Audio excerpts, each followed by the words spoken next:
Juillet 1974. Doris Bitter, mère divorcée de 5 enfants, emménage dans une maison modeste de Culver City, en Californie. Pour elle, c'est un nouveau départ. Pour ses enfants, c'est une aventure. Mais cette maison cache un secret. Un secret qui va bouleverser leur vie à jamais. La maison semble ordinaire de l'extérieur, mais à l'intérieur, quelque chose ne va pas. Les murs semblent respirer, l'air est lourd, et dans les coins sombres, des ombres bougent, quand personne ne regarde. La première nuit, Doris entend des pas dans le couloir. Elle se lève, mais il n'y a personne. Les enfants dorment paisiblement.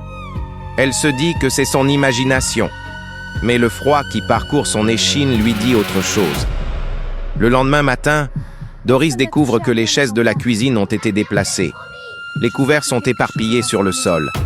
Personne n'a touché à rien. Personne n'a touché à rien, les enfants. Jurent qu'ils n'y sont pour rien. Je sens que quelque chose est dans cette maison. Mais Doris sent que quelque chose ou quelqu'un est dans cette maison.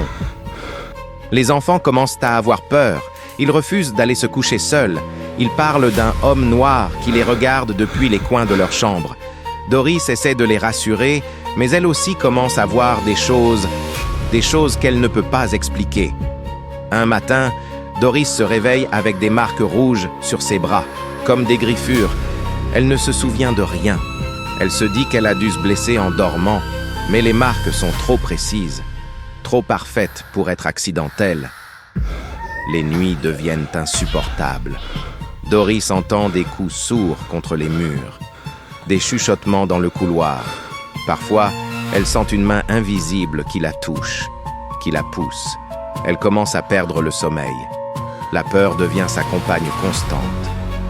Un soir, Doris est réveillée en sursaut.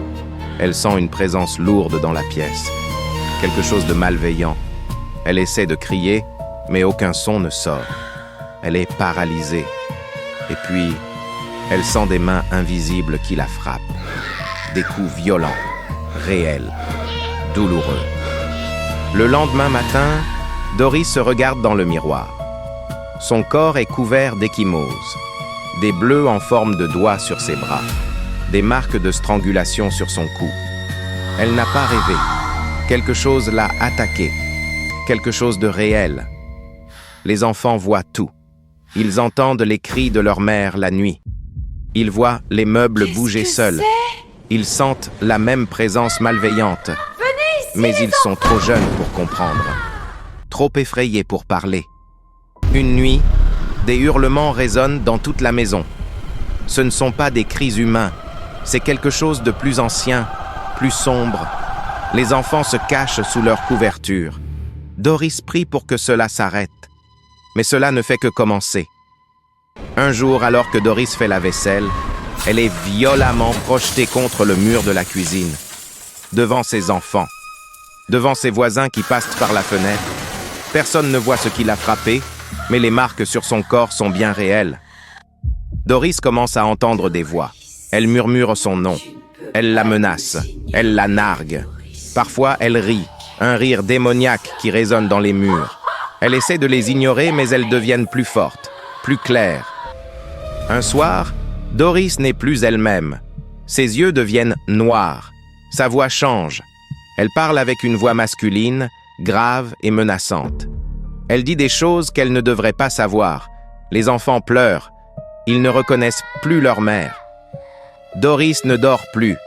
Elle ne mange plus. Elle perd du poids. Ses yeux sont cernés de fatigue et de terreur. Elle essaie de fuir.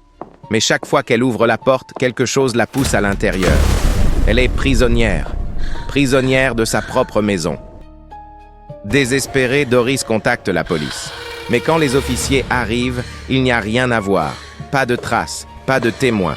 Juste une femme hystérique et des enfants effrayés. On lui conseille de voir un psychologue. Mais Doris sait que ce n'est pas dans sa tête. C'est dans les murs.